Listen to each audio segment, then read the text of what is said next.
Okay, so shall we begin? Okay. All right. Let's do it. Shakti. Okay, so welcome everybody. Today we have an amazing woman amongst us. Her name is Falguni Katira, and she's a transformation coach. She helps leaders surpass their own belief systems, their own limiting patterns, because she believes everybody is a leader actually, and she helps draw that out through her work. She offers a beautiful program called the Visibility Training, which she's going to talk about a little more, in our talks. But what that does is all these spokes of life, whether it's career, health, finance, love, and relationships, things that form us. She tries to pick all the beautiful things that are already there, where you are leader already, where you're leading in those aspects, and she tries to replicate that in all the other spokes of your life, so that the wheel is completely aligned and you drive forward with it. It's an honor and a privilege. I've known her for a very long time, and I am so honored that today she's here with us on Shakti stage. And over to her. So welcome, Falguni, and thank you so much for doing this for us, and coming onto this platform and sharing yourself, your life, your work, everything with us. We welcome you, and so thank you for being here. And yeah, over to you. Yeah, no, thank you so much, Neha. It's such a pleasure to talk to you after such a long time. And that's right, we have known each other for more than 20 years, I believe. So I think it's a beautiful time to get back and get in touch. So I appreciate this. And thank you for setting this stage. This is wonderful. I look forward to our talk today. Absolutely, me too. I just can't wait. Okay, so Falguni, before we delve into the Q and A's and all of those things, why don't you tell us a little bit about you, your story, your journey, as a woman, as a mom, as an entrepreneur, as a wife, as a creator, as all these beautiful feathers in your hat. Why don't you tell us your story?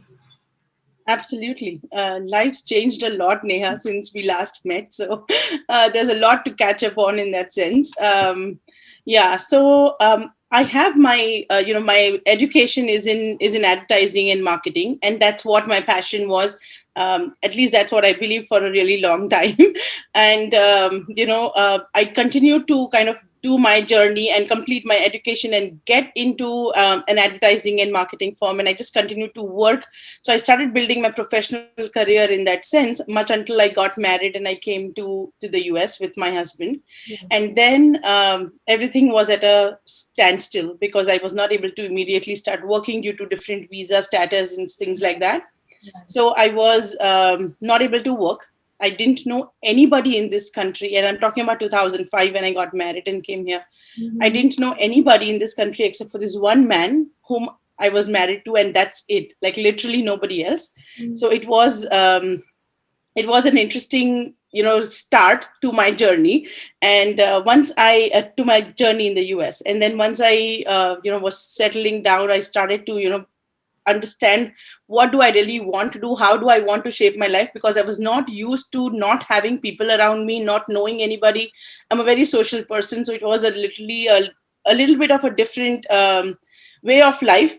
So I started to figure things out in a way where I could bring back my true self and seek the connection that I was really wanting to hope to have with people around. So I started my journey. I started to apply for jobs. I started to then, not knowing that I'm not able to work much, until I shared it with my husband, and he's like, sorry, you cannot, until you change your visa status and such. So anyway, I did a lot of volunteer jobs which really helped me get in touch with the culture that I'm going to now share with people around here. I started to understand, I had a lot of complexes in that sense to overcome at that point, because I was feeling so much out of place, because I looked different, I spoke differently, I have a different accent. So it was a lot to overcome from.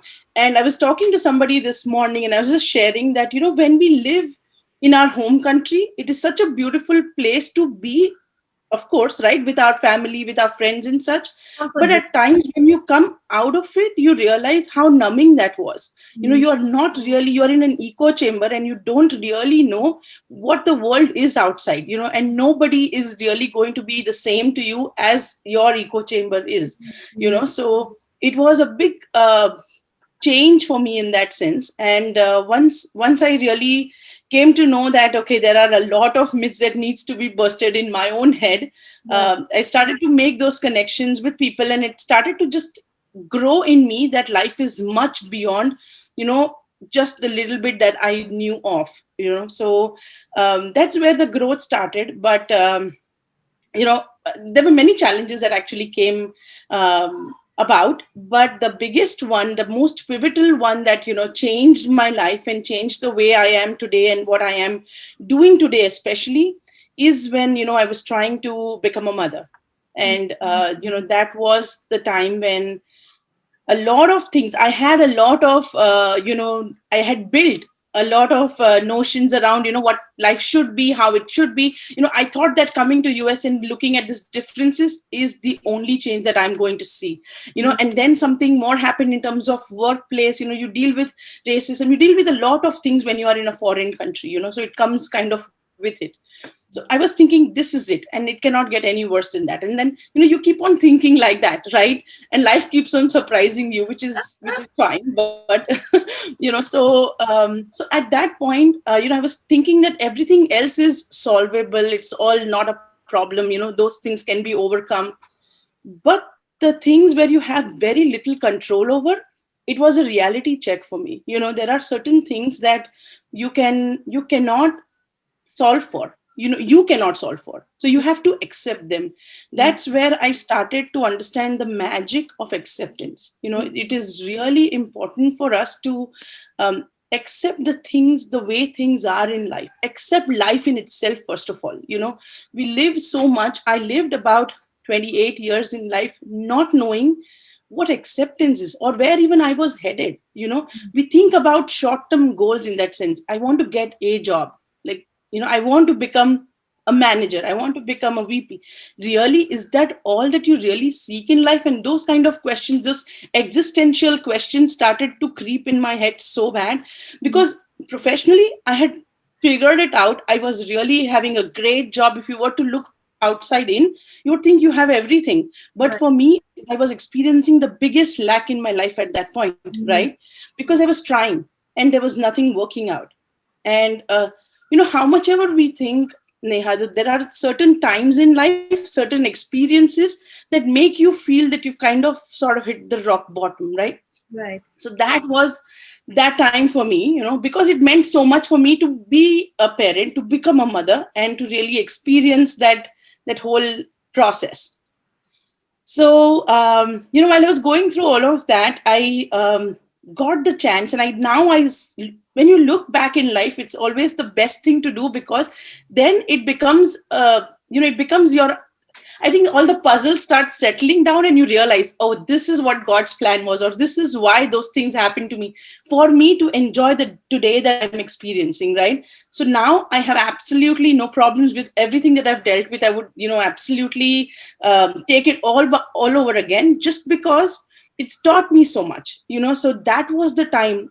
7 years was the time when I was trying, not succeeding and stuff like that. So for 7 years, yeah, so I tried, and I was able to spend a lot of time with myself, because there are so many people that you have to sort of become answerable to suddenly, whereas all of these things are happening to you for the first time as well.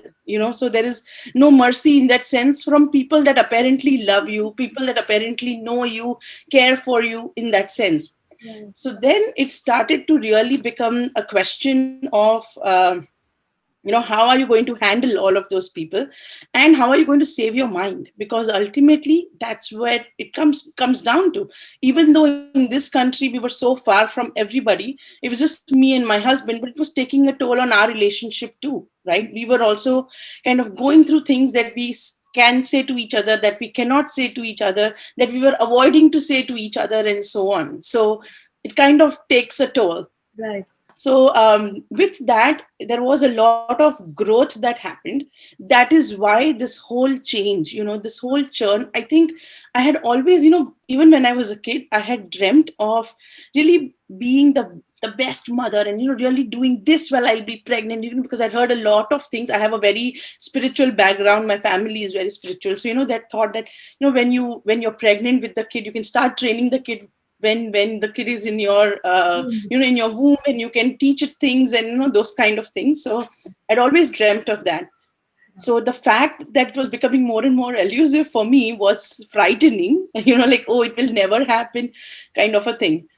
But those were the times, in those experiences, I know so many friends talking about, oh, like, let's not talk, let's not invite her to the baby shower, let's not talk to her about this, with all perhaps good intent, but at that point it was very hurtful. So those were the times when I used to go within and really ask myself, like, why am I getting hurt? What is it that I can do about it? Because that's only what is in my control, my actions or my reactions, right? So um, that knowledge, of just being in control of my actions and my reactions was life changing, was something that held me, through those times. Because at that point I was like, no, I have to understand what am I going through, and how is it that I want to show up and connect with people, right? So I started to really talk to them about, it's really okay if you don't invite me, it's really okay if you don't feel comfortable, I'm fine. And I would love your kids just as much, because it's truly that. And then my sister-in-law started to have kids, and so I used to, I felt like I had to convey to her as well, because certain mannerisms you will start to see in certain people and stuff like that. So long story short, those are not the actual story. The story is about my growth during these times, and to understand how we evolve in any situation. I was talking to people today, and I was also saying that whatever happens with us is just a part of, just a reason why we could grow deeper, right? So we all go through our challenges, and we all have a different flavor of the challenges we experience in life, but the crust is the same. We all experience the lack, we all experience the guilt, the fear, the shame. All these things are just the same, right? We all share that. Absolutely. So to focus on that, and to then see how to become more self-aware, is something that I really took upon very seriously at that point. And that helped me a whole lot. I was able to not only live through all my experiences and wishes, just because of being completely aware and in control and conscious of what I want to do, and how I want to react to the situations that I was presented in life with. So that changed the whole story, because now I'm not, now I'm not actually giving my remote control to the situation. In fact, I'm taking it in my hand, and living life like that. So that really helped me. And then now, in cut short to right now, I am just as passionate to share this with people, and that's what I do. Because it's something that you really realize, that you don't have to go through the shit yourself to really learn that you can take certain shortcuts just by listening. That if somebody, I give this example to my clients as well. I said, when you know that you are going to drive from point A to point B, and you are on your way driving, if somebody who's ahead of you, who just says that, hey, I took that turn, it didn't serve me right, take the other turn, would you really know, I want to go myself and do it? Or will you trust and you keep on going, because the intention is still to go to point B, right? Right. So I feel like I'm that guard that says, don't come here, wrong turn, that kind of a thing. And that's what we can do as a human. That's what we have to help each other with as well. Right. So that's my passion. That's really amazing, Falguni. Thank you so much for sharing. And I think to what you said, and your 7 years journey of intense. Like I know it's easier now to talk about it, because probably you've healed, but that phase that you've been through, and that entire 7 years of being in an absolutely alien country, being absolutely isolated, and dealing with a marriage, and dealing with pregnancy, and trying to get a foothold and a sense of identity in the world again, trying to create something out of nothing. it's absolutely a miracle worker's job, and it's what goddesses do, and I think you've done that amazingly. So Falguni, before I get into something, I want to share with you some. Before we started this session, I don't know why I was inspired. I like the Rumi tarot very much, in addition to the Osho tarot, and I was inspired to pull a card saying, I don't know what this session is going to be all about, and it just so happened, I want to show you the card. The card that I pulled today was Merciful Mother Jamal. Oh my God. Uh, it's the mother energy. I have like goosebumps all over my body. And when you spoke about your crack, which happened at the time of you being a mother, and you experiencing the process of birthing, or all the challenges associated with it, I just had like these goosebumps run all over my body, because I think this is what this card said. First when I put the card, I felt that probably it's the mother goddess blessing us, on this Shakti platform. But I had no idea that this is where this conversation is going to head, and we're going to talk about the mother energy, and how that has helped you break through, and how it's helping you work through you into the world as well. So it's just incredible how things work, no? What a beautiful coincidence. It's definitely, up in the stars for that, for us to have this conversation, and for me to share, especially this part of my life. It is, yeah, it's really destined. Yeah, absolutely. So finally, Yeah. you said that you've been through these crazy challenges and these crazy things. Can I ask you, like, what is it that kept you going? Because yeah, while we say that we will look at the positive side, we will do this, we will. When we are in those situations, it's not easy. I've been through my share of challenges. And I'm sure everybody watching this is going through something or the other, or has been through something or the other where they can relate. And I would like to know, what is it that kept you going? Because you were in an absolutely different environment, dealing with things which you had never dealt with before, no idea where this would go or what would happen. What kept you going? What were some of your resources or some of the things that kept you going? I strongly believe, Neha, that God works through us, and there is no challenge. It may sound like a cliche, but there's no challenge that is posed in our life that we cannot overcome, for sure. And I mean, I would like to think that I'm a living proof of that, because, if you were to talk to me 7, 8 years ago, I would believe like, oh, this is impossible. It can never happen. But, when I was going through things, I was literally growing through them as well, which is just a wonderful experience that, now in hindsight, I'm so appreciative about and so thankful for, and this is like, it just reminds me of the story. I'm sure you've heard of, those footsteps. There were, in times of difficulties, there's only one footstep. I Okay. genuinely feel feel that, because there's no other way. Now that you ask this question, I'm instantly thinking about these examples, because that's the truth. I'd be silly if I say that I overcame anything. It's not the case, because when you are in that deepest, darkest place in your life, there's suddenly a lift that happens, and that's really what I experienced. Because you're right, whenever I was going through some of these things, the way the behaviors changed around me, my parents were hesitant to ask, because then it was becoming a touchy topic, and not that I used to bring this topic up at any time, but it was a topic that was, intentionally not spoken around me, not spoken to me about, and stuff like that. So you kind of sense it, and you realize that, okay, this is going to be a moot point. So I used to avoid that. I remember instances, Neha, when I love kids, and I especially girls. I just love them. So when I used to play with my friends' kids and stuff like that, there were some friends that used to, like, really be hesitant to, leave their kids with me or share.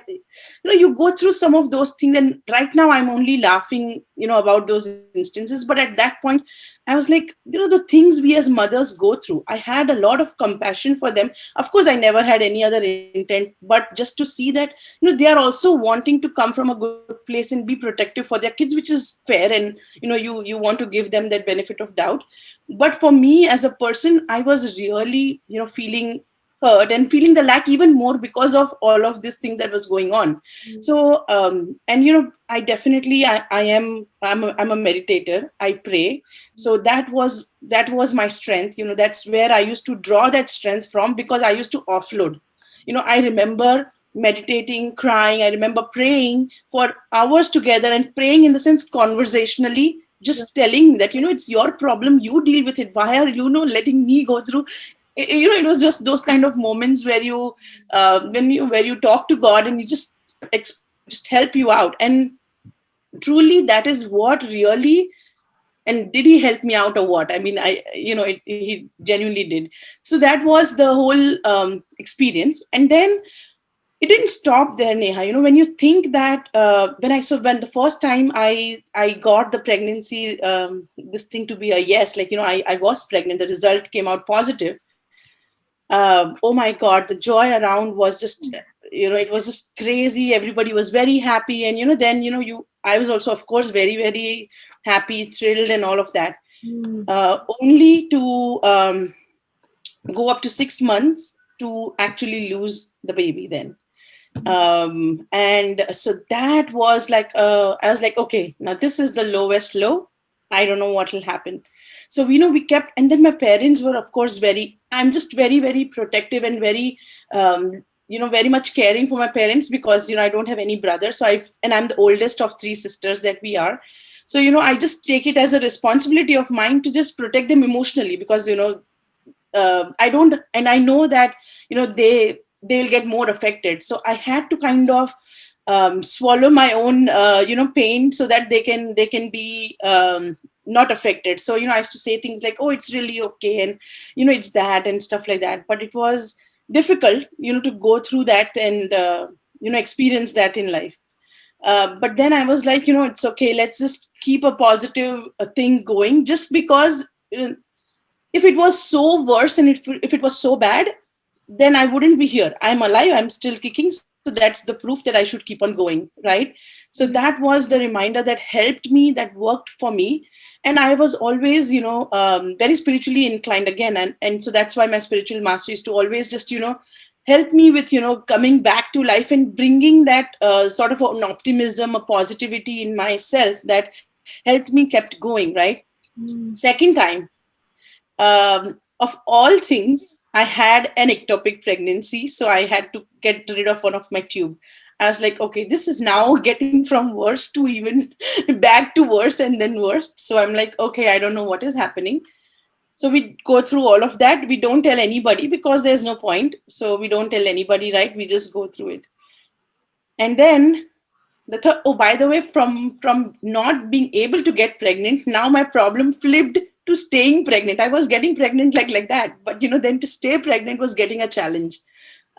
So the third time, there was some problem, and I just had to lose the baby at 3 months. So I was like, okay, now I really don't know what's going on. Luckily, I kept the same doctor all throughout, because I just wanted, she knew all my history and stuff. So fourth time was my lucky time. I was able to conceive my son, my older son, Vivan. So, but when I was, Cry. Like, I know, no, no, no, no. But when I was, pregnant with him, I was working. I was, having everything was going on good in life. I was pregnant. Everything was cool up until one day I go for a regular checkup to my doctor, and she's like, park yourself into the hospital right now. I'm like, okay, is everything? And by the way, it was the same 23 weeks, 4 days was when I had lost my daughter. So 23 weeks, 4 days was my test, coincidentally. And she says, park yourself in the hospital. I tell you, I was like, as like, I'm done. Like, whatever. So I go to the hospital, and I'm like, okay, breathing deep, saying like, whatever needs to happen should happen, this, that. She says, if you want to have this kid of yours, you cannot get out of the bed up until the very last. Now, mind you, I was not even like just halfway through, basically. So the rest of 20 weeks, we're talking about, 5 months, right? So I'm like, okay, I'm just saying, okay, fine, that's whatever it takes, you know. Right. So Neha, from the 23 weeks up until 36, and on the 37th week, my doctor kicked me out. She's like, "You better go home now because you are safe." Like, you know, so that many weeks I was in the hospital, you know, laying on one bed. You know, so but it was, that was again those nights, because it was a whole room, but you know, I not anybody could stay with me, like my parents. My mom came after some time, but she used to go home in the night so that in the morning my husband could drop her and they could cook food for me. So so that's what, so I was alone in that hospital throughout the night. And that was my time of, you know, deep connection. I'm sure like something was working out. I was spending time with the kid, and it's just a very different bond. I started to, you know, pray a lot, and till today it's not a joke. Remember, I as a kid I used to always wish to have a connect with my kid, teach it everything that I want to when I was pregnant. Oh God, I feel like not many mothers get that opportunity that I got. You know, that was like I just had nothing else to do, no work, nothing, just to spend time with the kid. I mean, that was a blessing in disguise, actually. So I spent that time, and you know, all those prayers and everything that we did, my kid totally till date relates with them as if he's already heard it. It's like, I already know this, I've heard it before. So when he was a kid also, you know, when kids cry and stuff, I used to just play that prayer and he'll just calm down immediately. So Wow. you know, there were many benefits that I saw from the time that I spent, the time that I had. Anytime I used to feel low, I used to just get, you know, into praying, and because I knew there is no other way. One thing I had realized is that if there is any strength, there is in me and in my prayers. You know, I was very clear about that. It was, there was no point in, you know, sharing those things to others, where they will not, either they'll pity you or they will be able to feel sorry for you. And you know, and that's the extent of that, truly. You know, they would not be able to share that truly. And one other thing that I realized is that pain is such a thing that, you know, if you share also, it cannot be taken away. You know, when you share, you have to own it, you have to accept it, and you have to live through it, right? Yeah. So I quickly figured that you know, there's no other way out. Even if I share it with you, I'm going through through something, you're going to you know, sympathize. You're going to say, oh, I'm so sorry, you'll say a prayer for me. And not that all that doesn't matter and don't count, but it's that it'll not magically go away from me to you, it'll still stay with me. I have to still deal with it, right? So I figured, why do I unnecessarily have to share and give that to everybody else? I might as well, you know, pray and deal with it myself. So that's the approach that I took, which is why I didn't, you know, have to go very open about all the things I was going through and stuff like that, and save others also the pain, you know, because it would not make sense for me. So that was something that also I think helped me grow a lot and become much more stronger, because you know, I realized for my life, up until when I was struggling with finding an identity of my own, when I came to a foreign country, remember those days? At that point, I was really thinking, you know, I was seeking for external validation, because at when I was in India, I was with my family, I was getting a whole lot of that. So I never had to, you know, really spend time into the mirror and tell myself, you look good, you know, because there were so many people telling me that. Small thing, I'm giving an example, right? So when I came to this place, and when I was struggling to find my identity and find, it was very difficult for a stranger to come and tell me you look good, and for me to believe that, versus me spending the time in front of the mirror and actually acknowledging that, you know what I mean? So it was really that whole process of meeting myself that I had not, you know. So this was, again, when you look back, it's all a blessing in disguise, because you don't spend the time with yourself to really know who you are. And I was like, I need to do that. And I was getting opportunities upon opportunities to do that, and I was just, you know, not realizing them. So when I realized, I quickly gathered all the opportunities that I could in that hospital. I kid you not, everybody was my friend there, because you know, they were all with me for such a long time. They came to my baby shower eventually, and it's still date, you know, they are all very close to me. So you know, God gives you, he sends you the support that you are needing. people, go for classes for pregnancy and this and that. My nurse was one of my nurses. She was pregnant herself. She used to do the night shift. So she used to come and sit with me and give me that was a fourth kid, by the way. So she used to tell me everything.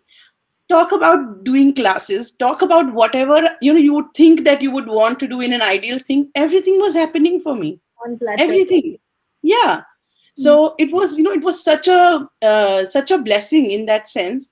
So all of that happened, and then I got Vivan, and normal pregnancy, everything was just perfect. And everything just turned out to be great. And I was like, if I have to go through whatever I've gone through in terms of bed rest and stuff like that, I might as well do it back to back, because I don't want to wait 4 years and then again go through that thing. Mm-hmm.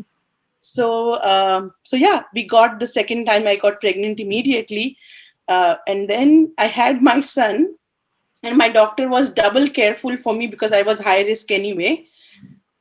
Oh no, I went through the pregnancy, full pregnancy, working. That was my dream, to work and go from the workplace, from my office to the hospital, because it's crazy. I mean, it'll sound crazy, but genuinely, for me, that was a healthy pregnancy, right?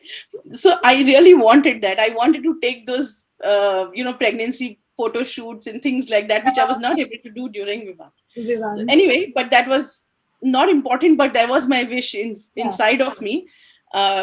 Oh, you will not believe, I was able to do everything. I was able to do a photo shoot, I was able to go. Oh, and the other wish I had was that I want to go above my due date. So my doctor had given me November 5th was my due date. Adi was born on November 7th. So I went above my due date as well.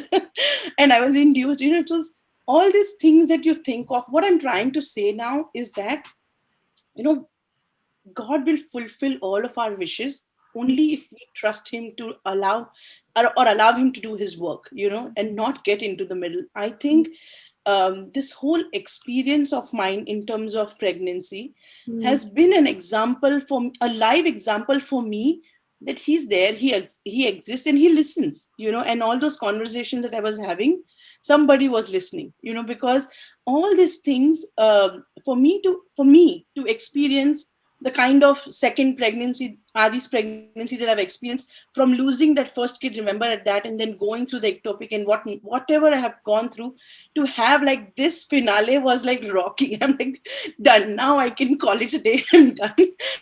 So, to go through, I know. So to go through all of that, there is no choice but to grow through it. That's the only reason why we go through things, for sure. Um, so those were the things that I really, those were the moments, knowingly or unknowingly, that I cherish so much, because I can tell you that my mental graph went from here to here. Literally it did, because I was like, I suddenly feel like those things don't matter. There were trivial things, doesn't matter. There were other things that we unnecessarily magnify in life, like, somebody told me this and somebody said that, and I'm like, don't matter. It doesn't matter. We lose so much of our precious time and energy into things that don't serve us. Those are the things that pull us down and keep us down, when what we really need to do is elevate ourselves, and we get umpteen opportunities for that if we have the vision for it, if we are looking for that, right? And trust me, that vision comes in, when you wipe your tears, you get that vision. So you need to have that, and I truly believe that. Um so that was one kind of a growth that happened. The other thing, now it was my existential question. Now it's like I have lived my life around him, because that was the only thing that I only ever wished for, was him, and then everything else will be all right. That was my attitude, right? So even when I was getting married, I came to this country knowing just him, with the faith that it's enough. Right. So when you do all of that, to then come to a place where it's all gone. So that was like the real, churn. That was like the time when I was like, okay, dude, I gotta do something about it, because now, you know who am I now? What is happening? Like, I can't be, I had my phase. Of course, I'm not saying that first day I was all smart, but initially, of course, I reacted as a human would. I felt, shattered. I felt in extreme pain. I was like, okay, this is not working.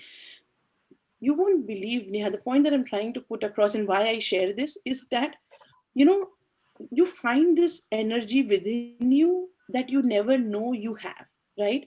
So, amongst all these things happening, imagine what I am doing instead of throwing a fit and instead of telling him things and instead of doing all that. I am feeling so compassionate towards the reason why he may have even done that, which is silly. If I tell somebody, they laugh at me, right? For me to uproot my entire 15 years of my life in a certain place, like, in the East Coast where I was living in the US, to then uproot myself and come to the extreme West. I did that and I took up that challenge because, and not challenge, I actually initiated. It's not I don't need to go through all of this nonsense. I have a chance to do this. So everybody, my friends around who knew, like two friends who knew about this thing, they were like, why are you taking it upon you? Why are you, like literally going through all of this? There you will be alone. How will you manage? I'm like, dude, I'm not going to worry about that because I'm pretty sure and I'm confident that I'll be able to make a life for myself and get settled in a new place rather than worry about and go through these things on a daily basis, right? So we did that. Oh, and my life totally changed. I was like, I cannot now, the newfound energy that I have and the newfound, depth that I have, I just can't keep it to myself. It's not making any sense. I have to share. This is what I'm destined to do. And so I might as well do something about it. And I literally, there were so many people, and this is just a thought that used to come in my mind, like I have to be of service, I have to do something, because all these things that have happened and the courage that I've gathered and the experiences that I've overcome. So I'm like, you know what? Perseverance is the only answer. So you don't want to unnecessarily, if I don't have a solution for any pain, I don't want to take it to them. It's pointless. It will just make five people unhappy instead of the solution itself. So I was like, Repeat that. If you don't have a solution for the pain. yeah. And then I used to think a lot about all these things. They had to only realize, does it matter? Why do I revolve my life just around him? It doesn't matter. I had to go through I had to do a lot of work on myself in terms of getting to where I am at right now mentally. But to get there, I had to go through a lot. But now I feel like that was again part of growing up, because that is something that helped me now find a voice for myself. I would have never in a million years imagined I would be an entrepreneur, sharing my stories, being a coach to others and helping them out. Believe me, the clients that I work with, the first person I worked with shared this same problem with me. And it was like, it's unreal the kind of work you get to do, because God's going to present to you the things so that you can like help them in the ways that you have overcome, and help them see that wrong turn here and go that way. So that really is now my purpose, and that really is what I am now wanting to share. So in terms of my kids as well, I think they are really um, seeing the difference, they're seeing the growth, and they cannot be even 7 years old and 6 years old. I have two boys. Both of them are like absolutely very, very self-aware. They're very understanding of what's happening, how I am involved into all of this. They see me on coaching calls all the time. They help me. They see me working during the day for my day job and stuff like that. And they are completely like, okay. And we spend the time. This pandemic has really helped me spend so much time with them. Again, it's a blessing in disguise, right? So when you look at things in a certain way, you'll start to realize that everything is a cosmic plan is happening just for your good. Yeah, you feel that way?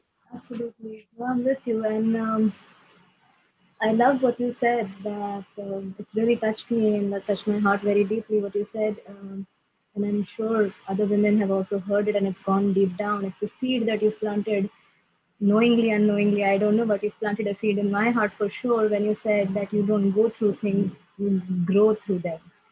And that's a really, really, really beautiful perspective and beautiful way to sort of look at things that are happening in the now, because this is not all there is. This is only, Right. like you said, Right. only what I am seeing with my limited eyes at this point of time, but probably there's a bigger picture which I have no clue of, which is where the footsteps and and all of those cosmic plans sort of unfold Yeah. themselves beautifully. So, Fazil, this has really touched me very deeply, and I could resonate with a lot of what you shared. And like you said, how your first client was exactly the same situation that you overcame. Right now, I am sensing this with our conversation because these are our initial set of interviews that I'm doing with women like you, and it's I don't know, it's a conspiracy or what? I don't understand because I can resonate with so much that you're saying, whether it is, dealing with child loss, I've lost my own, whether it's dealing with things like infidelity, things, monogamy, all of these things. And, one has dealt with it, rather, whether it's a divorce, whether it is, all of these things. And I understand I can really feel through your words and what you're trying to say and what you've been through and what you've overcome and what's kept you going, the strength, the shakti, the power, and the surrender. I think that's what you said very, very beautifully. That's what I could get from it. So perseverance that you said, of course, is the key. But what you said was something very beautiful, which is I think the soul of everything that I have captured so far. And I could be wrong. Correct me if I am. You said that the soul of everything for you has been your surrendered spirit. You have prayed and you have trusted in the power that is higher than you, and that's what's kept you going. So, even if you've taken everything on you, you've sheltered your parents, you've sheltered your children, you've sheltered your husband, you've sheltered everybody, but Falguni, as this one central unit, has absorbed all of it within her rather than the energy going in 100 directions. You've called back all of that energy, is what I feel and I see. You've called back all of that energy and you're transforming it into this, and now that's what you're gifting to the world. Is that correct? Is my That's very beautiful visual that you just created right now, because that's truly how I feel. I feel like it is now, and I think you said it more beautifully than I could express it when I said that I can't just keep it to myself and I have to give it back, is really what I feel, because it's too much. Like when you have all of that, and then when I say I have done the work on myself, Neha, is like when I was initially taking everything in, I was like not knowing what to do with it, because I of course had a lot of things in, but then to turn it and transform it into fuel that will help me progress in life is something that I think is, again, requires work, but it is well worth it. And you pay for the work in tears, as we discussed, but it's so worth it, because now I don't know any other way. I just don't know. So that energy, the churn that you're talking about, has happened internally so much, so that I look different, I feel different 100%, and the way I come across is also very different. I'm sure you remember me from 20-25 years ago, and not just the energy wise, not just the way we look and talk is of course changed, but the energy that we felt. Had you told me that day that this is one day we will be discussing this, we would have both laughed, that this is not where we would have been, right? But the fact that we have gone through all of this, there's no doubt that we have grown through it, and all this, people call it a backstory. I refuse to believe it as backstory. I call it a victory story, because it is a victory story. You've overcome all of these things to be where you're at. So let's discuss our victory stories and not our backstories, right? Because those things are in the back. Jai, Jai, Yeah. that's Shakti, yeah. It's beautiful how you reword this because as women, we tend to hear this so much. We talk, and whenever we share something about our life, it's automatically put into the pocket of being a victim. You're in a victim mode. You keep crying, and you always have these soft stories. But I love how you are putting it, saying it's not a soft story, dude. It's my victory story, something that I have overcome. I'm not saying this to demonstrate my pain because I am owning my pain, like you said. That own your Right. pain. Yeah, I'm owning my pain. I'm just sharing with you the pitfalls that may or may not come your way, but I have been through them so that you don't have to, cross Right. the same pitfalls. I'm just standing here guarding if at all you need it. So it's very, very Right. beautiful. Yeah, and then the point is that the emotions that, so the experiences may be different or maybe similar, right? Because these are all things that keep on happening in everybody's life, so it will be foolish of me to think that only I have gone through this. It's not Absolutely. making sense. I'm not the only one that have perhaps gone through this, but the way we respond to the situation is very unique, which is why our stories are different, and which is what makes them beautiful, right? The fact that, we have gone through a similar experience, but the fact the way we dealt with this is different, is why your and my story is similar but different, right? So I think understanding that is very important, and then also acknowledging that when we are sharing, it's not a sob story, because I'm talking about, I dealt with fear, I dealt with this. That's what I'm talking about essentially. If you look at it fundamentally, that's what I'm sharing. Yeah. Are you telling me you've never dealt with fear? Are you telling me you've never dealt with jealousy? Those kind of things, right? And Yeah. then the answer suddenly becomes, no, I have dealt with that in a Mhm. different way. Mhm. So the flavors could be different, but essentially the fundamental core problem that we are trying to overcome is this, is the fear, is the guilt, is the shame, and so on, right? So that's exactly what I want to help people overcome, because once we do that and transform that into positive emotions, then we grow in life. And that's what we want to do: evolve, success, whatever we call it. That's really what we are wanting, or wanting to achieve. We want to transform all the fear that we have into the positive emotion of being confident. You don't want to be fearful, you want to be confident. You want to believe, you don't want to be guilty, you want to again be responsible. So there are these positive emotions that you want to overcome or transform the negative into that positive, right? And Yeah. that's what we are talking about. That's why it's a victory story, because now you've successfully transformed them. So Absolutely. that's what it is about. That's what, yeah, and I think that's so beautifully put, because that is your power, that is your Shakti, to be this alchemist, to convert this into pure gold, to convert your pain into your power. And Right. that's the journey that we're all at some level dealing with in our own ways. And the resources, like you said, we all deal through the same crack. It's just how we deal with Mhm. it, at what point, what cards we pull out is what makes us who we are and who we stand in the world as we do today. So it's Mhm. incredible, and I'm so thrilled to hear this entire Oh. transformative journey that you've had in the 20-25 years that I've known you. And I truly honor that. In energy, oof. Okay. So what I want to talk to you about is, you shared with us about your mother wound, and problems first conceiving, and then after conceiving holding, and then after that birthing. Um, I wanted to discuss this with you. Do you feel that somewhere now, with this newfound awareness and all of that you've been through, that somewhere, because you were also seeking a foothold, a grounding in the so called masculine world, to find your identity, to find your own image, that there was a slight diversion from your own feminine energy. There was a diversion from your own innate feminine self, and it was your own inner protection that you were not ready to birth, because you were not feeling secure yourself to be able to birth those children at that point of time, probably. Do you think that played a role somewhere, that you wanted to first have lit, because this is how it works in the animal kingdom also, no? Like the mother tigress is always, or the birds, they'll first build a cave, they'll create everything, and then they, once they know that there is some safety, some sense of security, they bring in new life, they bring in, they birth in, and then it all unfolds beautifully. Do you see it in that perspective now, on the hindsight? I I don't think I necessarily see it that way, Neha, because it was not that strong at that point in terms of the energies that I had around me. It was not that at all. I don't think that there was anything that was I was consciously actually aware of, or still today I'm aware of, that was holding me back or not wanting me to, or not allowing me to go ahead with things. I just think that the things happened at the right time in that sense. That 7 years of our life, we as me and my husband as a couple have also evolved, have gone through the ups and downs to really realize what is it that we are made up of.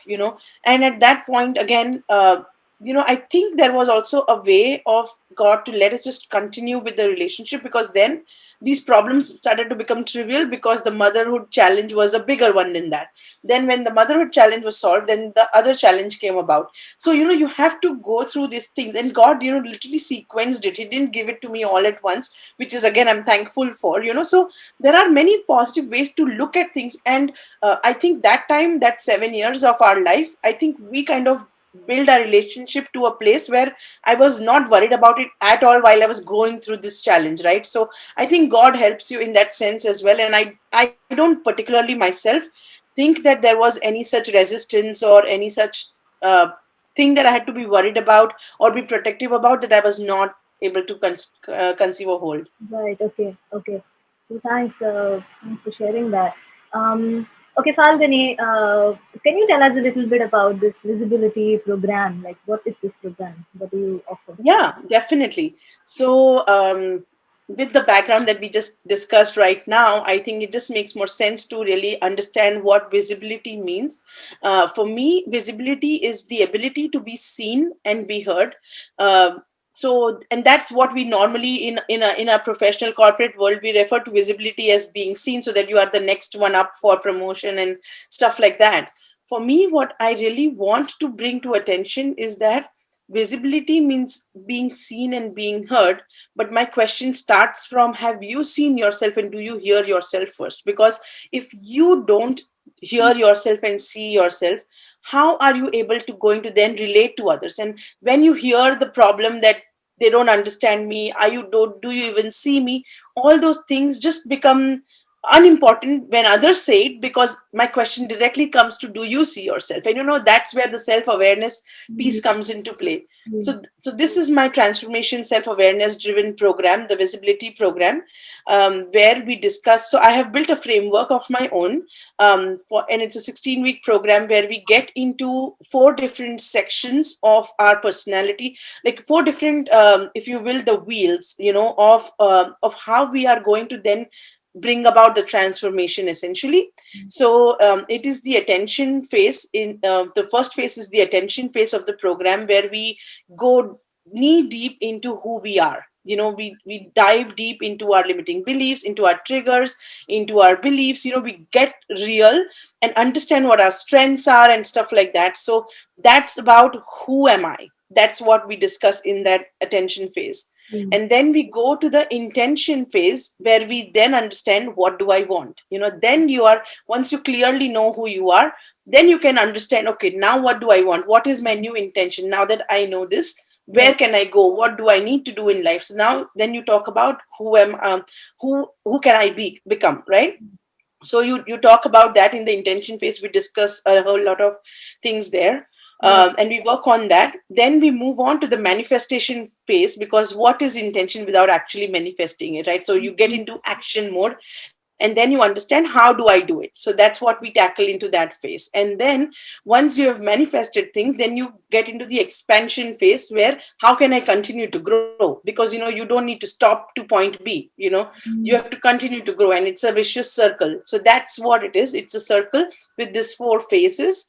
And the external area that I have, like a bigger circle, which is talking about emotional intelligence. So we talk about in the attention and intention phase, we are essentially really talking about self awareness.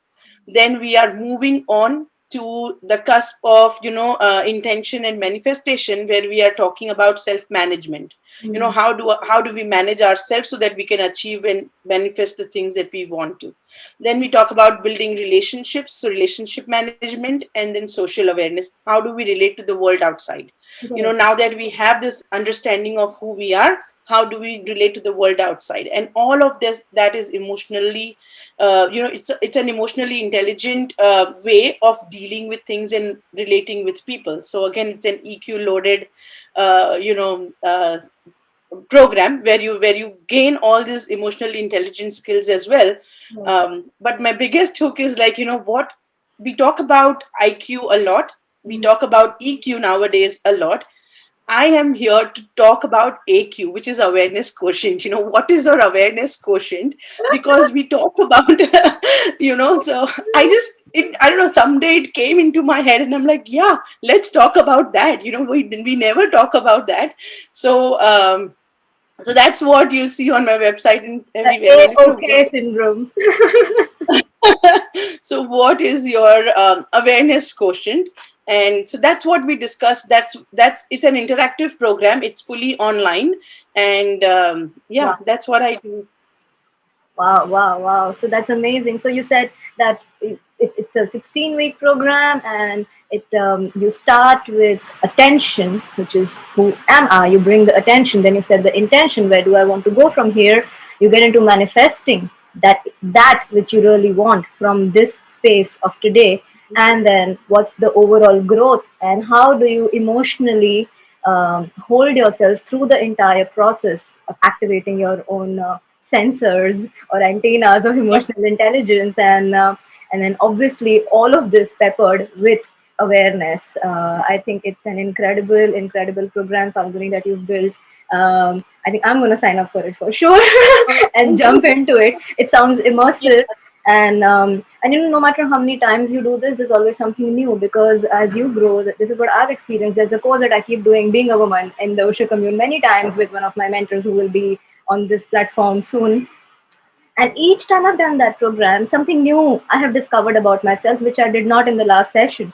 And I just believe that that's what happens. We grow, and each time we grow, we start seeing things from that perspective, and it just makes so much more sense, right? yep. So thank you for sharing this visibility program. But Oh of yeah. course, this is not selling, and this is something that we all need and shy away from until it's too late. So I hope that a lot of us on this platform today, watching this Shakti stage, who are at various stages of your life, if you feel called, if you feel that this is something that you want to dive right in, if you want to know what the pitfalls are, obviously we cannot line up everything for you, whether it's Falguni, me, or whoever that you've worked with, but but at least the ones that we've seen through, where we put our little signboard saying danger, move, shift, jump, dance, scream, Right. roar, whatever those little signposts that we discovered in our lives, we put them across through these programs. So if you feel called for, I invite you and encourage you to work with Falguni, and I highly recommend her. She's a dear friend, and she's had an incredible journey. So it's not somebody who's selling a program, it's somebody who's genuinely wanting to help, because she's been through something that is real, that is raw, and she's radically transformed herself. So if you feel called for it, most welcome to join in. I'm going to post all her links, her social handles, her website in this video link below, and you can connect with her directly. So, Falguni, before we end, is there a message that you would like to leave this group, this Shine a Woman group, and this Shakti stage? Is there a message that you'd like to give us? Just own our Shakti. I think we don't own it enough, because if we own it, we will see what a beautiful blessing that we all are. Each and every one of us are. So, just getting to know our own self is the biggest gift that we could give our own self. And it's truly all that we really need, because I want to leave your audience with this thought, that we are the center of the universe. And when I say that, I say it very humbly, but very, very clearly, with full conviction that we truly are. Because, it's like we are the hero of our own movie. If we are not there, there's no movie. And up until we are there, we are the center of it all. So let's just own that, own our Shakti, and be who we truly are. Because, we are not designed for anything less, nothing less at all. So. Nothing less will do. And thank you so much, Falguni, for this incredible message. That I loved how you beautifully captured everything that you said in this one line, to own. And that Shakti is not just one word, that it is your pain, it is your power, it's your struggle, it's your obstacles, it's your life, it's everything that you've been through and that you are going through at this point in your life, or that you're seeing people around you, because we share a collective environment. We live in a collective environment, and we feel not just for what we go through, but what everybody around us goes through. So yeah, it's all about owning, and the sense of ownership comes when you are ready to say yes, this is That's right. my story, and I own it. And so thank you so much for giving us this message, Falguni, and reminding us. And it has been an incredible little talk with you today. I'm sure we're going Yes. to do a lot more work together and offer to this group, and of course, you will to the world at large. I am so incredibly honored to have had you as my guest today. Thank you. And, so Thank you. The empowering pleasure speaking is to you. mine. I Thank you truly so much. appreciate it. Thank A long distance hug to you until we can meet in person someday. you. Yes, and, yes, yes, absolutely. thank you, thank you so much, Falguni. This has been incredible. Thank you. Thank you for coming to Shakti Stage. Thank you. Bye bye. Bye.